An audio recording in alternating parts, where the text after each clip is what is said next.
The best heart herb is cayenne pepper. I've had some people say to me, but isn't cayenne pepper a stimulant? Well, it's different to all other stimulants because it stimulates the blood. And the blood is the life of the flesh. Anything that stimulates blood is going to be good for the body because the blood contains the life. Hello, I'm Barbara O'Neill, and today we're going to discuss the importance of blood and the critical issue of poor circulation. Healthy blood circulation is vital for delivering oxygen and nutrients to every cell in our body, and when circulation is compromised, it can lead to a host of health problems. Did you know that poor circulation affects around 80 million people in the United States alone? This condition can manifest in various ways, such as cold hands and feet, fatigue, and even more serious complications like heart disease and diabetes. In this video, we'll explore the signs of poor circulation, the reasons it happens, and most importantly, effective strategies to improve your blood flow. As a thank you for joining me today, we're giving away 100 free copies of my best-selling book to our subscribers. So if you haven't yet, hit subscribe, like this video, and comment why you want to win. Now let's get started. So why does the Bible say the life of the flesh is in the blood? One writer, he called the blood the river of life. I believe the best medical book we have is the Bible. So let's have a look at why the Bible says the life of the flesh is in the blood. What does blood contain for it to be life? Blood carries the most vital element needed for life, which is oxygen. Blood carries also water, the third most vital element needed for life. Blood also carries nutrients. And nutrients certainly go into some of the vitals, but let's define the four vitals. Whether you're a plant, whether you're an ant, whether you're an elephant, whether you're a human, the four vital elements needed for life, the four vitals. And you'll find that the blood's carrying these vitals. Number one is oxygen. You can go probably only about 3 minutes without oxygen. It's the most vital element needed for life, and we're going to pursue that a little bit more in a minute. The second most vital element needed for life is water. The third most vital element needed for life is sodium, and that's a surprise to so many people because what have medicine told us about sodium? It's bad. You've got to stop it. Remember Psalm 146 verse 3, "Put not your trust in princes, neither in the Son of Man, in whom there is no help." Who are the princes? The princes are the authorities in the field. It doesn't mean you don't go to them. Sometimes we need to get some advice, but what can you do with that advice? You can take it or leave it, because remember, God's government is a government of freedom. Okay, let's try that again. God's government is a government of freedom. Yes, yes. And freedom is based on free choice. Free choice. God created us to be free moral agents. You know what that means? We choose. We choose. I'm the master of my destiny. I'm the one that chooses what I do and what I do not do to my body. But many seek through ignorance, agreeing to take into their body things that are actually harming their body because they don't realize it. That's why knowledge is power. And many people make decisions out of this, fear. But what did God say in 2 Timothy 1 verse 7? He says, "I've not given you the spirit of fear, but of power." And what is knowledge? Power. Love and a sound mind. And this afternoon, I'm going to go directly to the sound mind. I want to show you what this sound mind is and how we can ensure that it remains sound, because our decisions determine our destiny. So 4 vitals, there's one more. What's the fourth? The fourth is potassium. And that little wheatgrass shot, now it's not pleasant, okay? We don't take it for pleasure. I'm just warning you. But it's powerful, and it is very high in potassium. Potassium is one of the main nutrients that the blood carries. Sodium is another nutrient that the blood carries. I don't know if you've ever tasted blood, but it's salty. To understand the significance of these nutrients in blood, we should look deeper into their roles. Oxygen, as mentioned, is essential for cellular respiration. This process occurs in every cell of the body, allowing cells to produce energy. Without oxygen, our cells cannot function, leading to fatigue, confusion, and ultimately organ failure.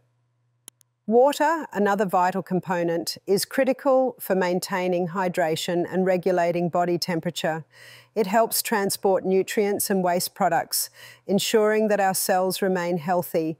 The human body is composed of about 60% water, and even mild dehydration can impair physical and cognitive performance. Sodium plays a crucial role in maintaining fluid balance and proper nerve function. It helps transmit electrical signals in the nervous system, which is essential for muscle contractions and communication between cells. However, while sodium is vital, excessive intake can lead to health issues such as hypertension, which is why moderation is key. Potassium, on the other hand, works to counterbalance sodium's effects. It helps regulate heartbeat and muscle function, making it essential for overall cardiovascular health. A proper balance of potassium and sodium is vital for maintaining healthy blood pressure levels. So what does the doctor mean when he says, don't eat sodium? Let me show you. It's time to go inside the cell. To understand how the body heals, we need to know how the body works. And I call the cell the CBD of the human body. The central business district of the human body is the inside workings of the cell. Now, the blood is the carrier of the oxygen, the water, the nutrients into the cell, and also another very important point, whenever you've got any type of machinery, and we are living machinery, and especially that inside working of the cell, it's almost like a little city in there. One part of the blood is to take away waste because there are byproducts. So let me explain salt. Seawater. Seawater contains 92 minerals. Of those 92 minerals, 30% is sodium and 50% is chloride. And so this makes up the first crystals formed. So what man does is he scoops those crystals up, bleaches it, put aluminium with it. There's table salt. Table salt has 2 minerals. And in Matthew chapter 5, verse 13, the Bible talks about salt. It says, if ye are the salt of the earth, if the salt has lost its savour. It's old English. How does the salt lose its savour? I'd like to suggest that this table salt has lost its savour. It's actually lost its other 90 minerals. And what does the Bible say? It says, ye are the salt of the earth. If the salt has lost its savour, it is henceforth good for nothing but to be cast out and trodden under foot of men. Whoa. I'd like to suggest that the Bible is actually talking about this table salt. Yes, it is a problem. Let me give you an illustration. If you have salt and you want to make it to seawater, it's a teaspoon of the salt to a cup of water. Let's say you make up a fish tank full of seawater with this table salt, and you get fish from the sea and put it in there, they all die.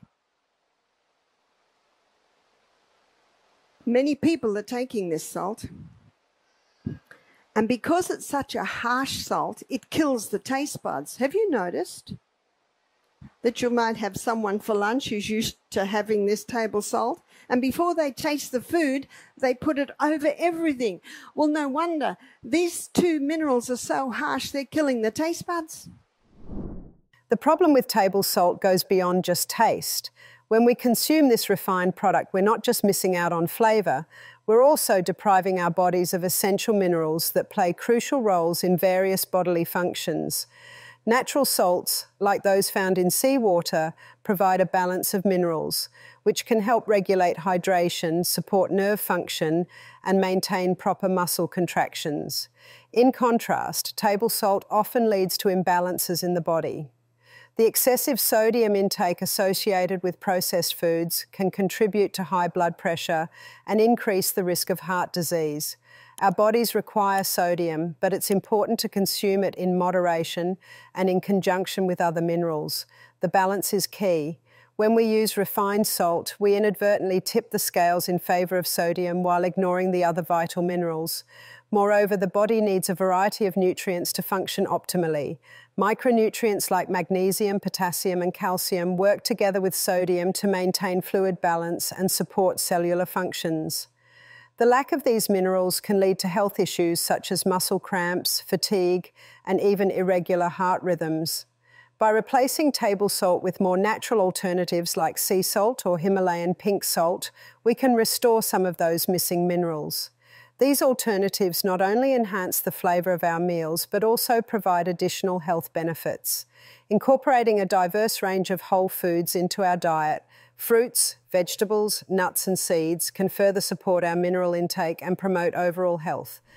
That when someone's exercising, the muscles, say the quads and the calves, say they're used most probably when you're walking, running, they're picking up more oxygen. And you know why they're picking up more oxygen? Because they're working and giving off more carbon dioxide. So the more carbon dioxide that's given off, the more oxygen can get into the cell. Remember what I said about the nose? The nose purifies the air, the nose warms the air, the nose humidifies the air, and the nose balances blood gases. When we breathe in and out through the nose, it balances these blood gases. There's more.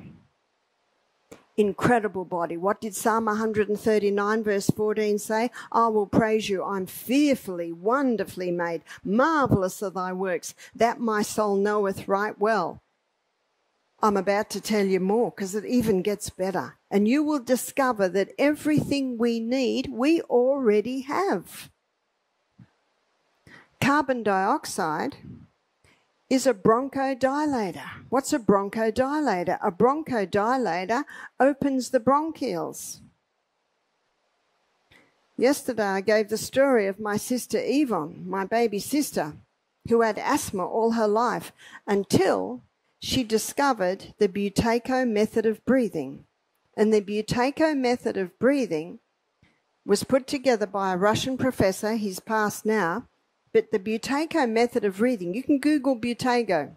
Google Buteyko and you'll see his method of breathing. If someone has an asthma attack, they breathe shallowly and hold their breath. Shallow, hold breath. Shallow, hold breath.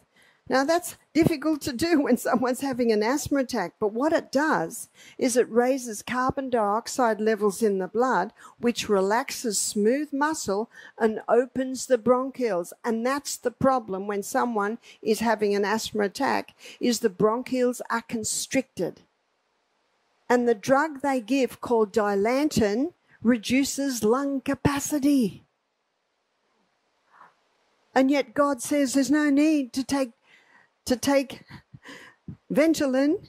Just learn the Buteyko method of breathing. Yes, normally we should be breathing long, slow, deep, but in an asthma attack, holding the breath. There's a whole class you can do to teach you. And he also suggests taping your mouth up. Now, you don't have to plaster the mouth up. You can put a little bit of paper tape under the nose and to the chin. You can do that for an hour a day and then sleep with it overnight. And what that does is that encourages you to breathe through your nose. And if you are a mouth breather, it's quite possible that the little canals at the back of your nose are closing up. And if you tape your mouth up and start breathing through your nose, they'll open. Isn't that good news? Very good news. No wonder God breathed into Adam's nostrils It's the nose. The nose is the key. There's more. Carbon dioxide is a vasodilator. What's a vasodilator? A vasodilator opens the blood vessels. So when those blood vessels are opened, you get a better delivery of blood all through the body. The blood, the life of the flesh. You know what that means? More oxygen, more water, more nutrients, more waste being taken away, more white blood cells, all because you're breathing through your nose. When you breathe through your nose, you're doing more than just taking in air. You're activating your diaphragm, which helps your lungs expand fully. This means you can take in more oxygen, which is especially important during physical activities. With more oxygen in your bloodstream, your body can work more efficiently, giving you the stamina you need to push through workouts. Nasal breathing also helps you relax. It taps into your body's parasympathetic nervous system, which is responsible for calming you down after stress or exercise. When you breathe through your nose, you naturally slow your breathing rate, which can help lower your heart rate and reduce feelings of anxiety.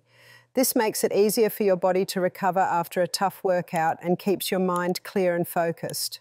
Another benefit of breathing through your nose is the built-in filtration system. The nasal passages have tiny hairs and mucus that catch dust, allergens, and even bacteria, preventing them from reaching your lungs. This helps keep your respiratory system healthy and can reduce the chances of getting sick. Nasal breathing also introduces nitric oxide into your system. This compound, produced in your nasal passages, helps widen your blood vessels, improving blood flow.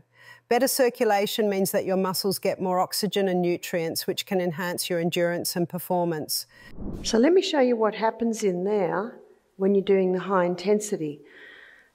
Probably by the second set, end of the second set of high intensity, all the glycogen stores have been plucked. All been plucked, put through the pathway. Running out of fuel.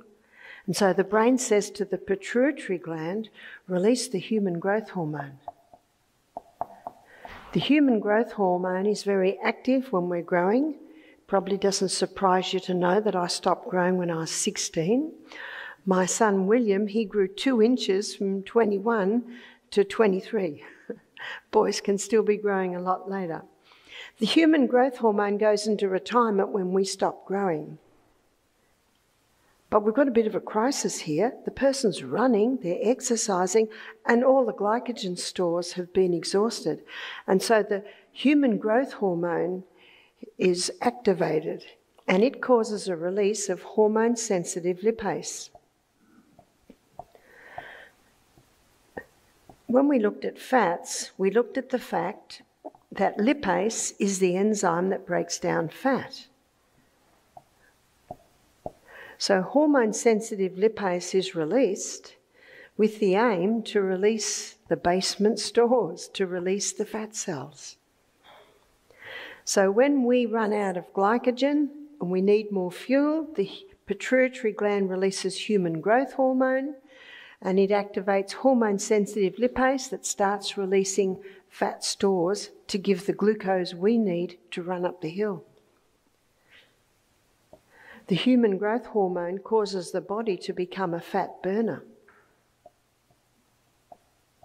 One of the reasons for this is glucose burns at 4 calories per gram,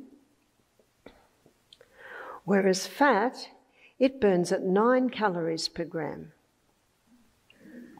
And a calorie is a unit of energy. So fat is going to give more than twice the units of energy compared to glucose. No wonder when we're running up a hill, we've created a bit of a crisis. The body starts burning fat as fuel because it's going to give more than twice the units of energy.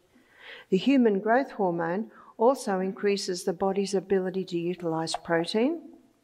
We've looked at the importance of protein this week, of eating sufficient protein, of not drinking with your meals, so you're not watering down the enzymes to break down the protein.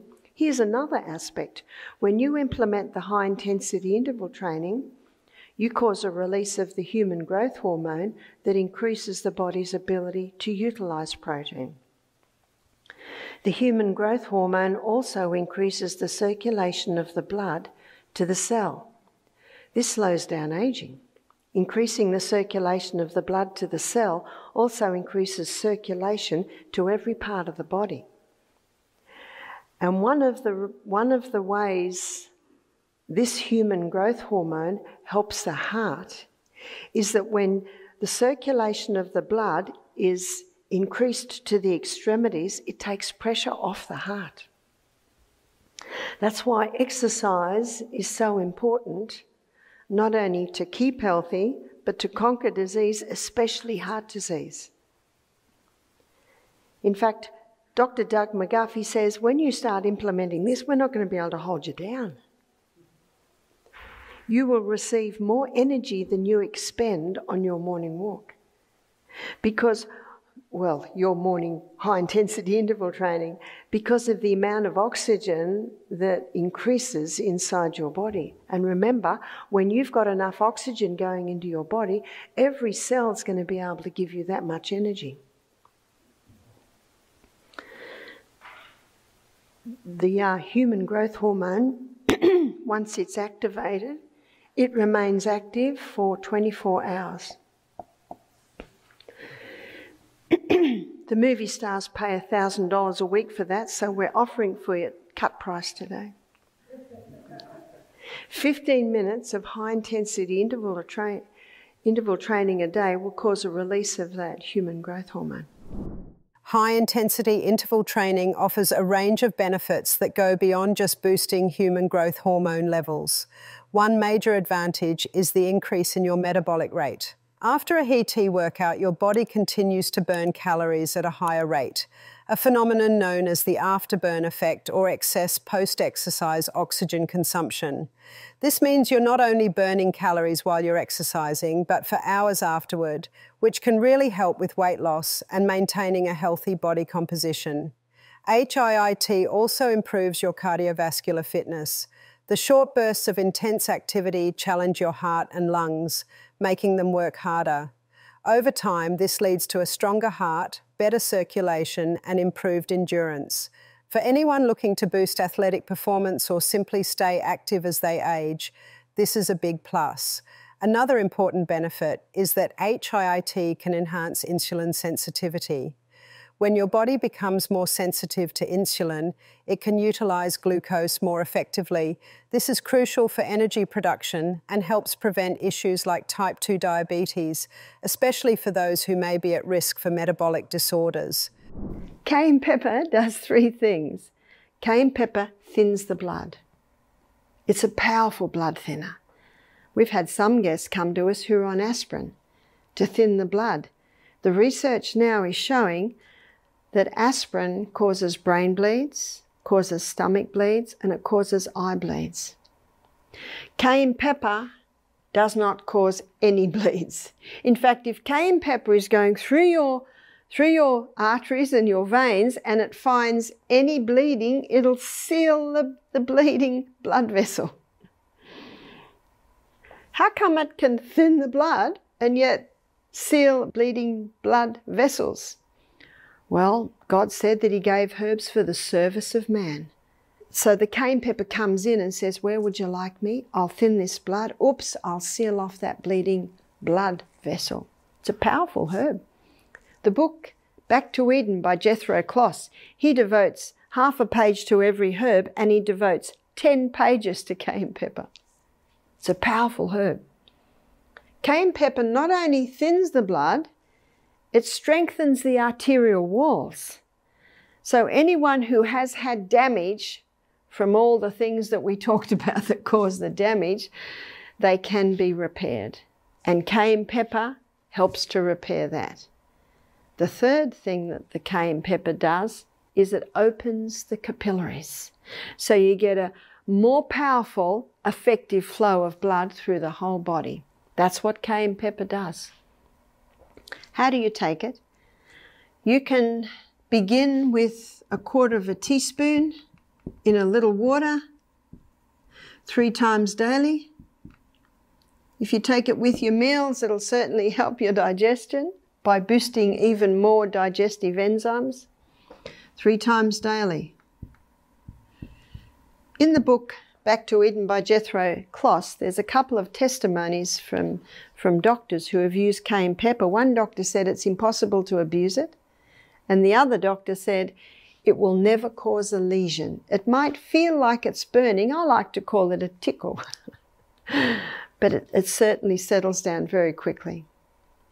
We had a lady at one of our recent health retreats, and she saw the importance of ceasing her blood thinners, but she could not handle the cayenne pepper, so she took it in a capsule form.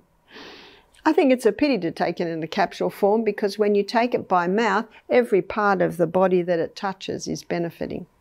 But it is an option if a person finds it difficult.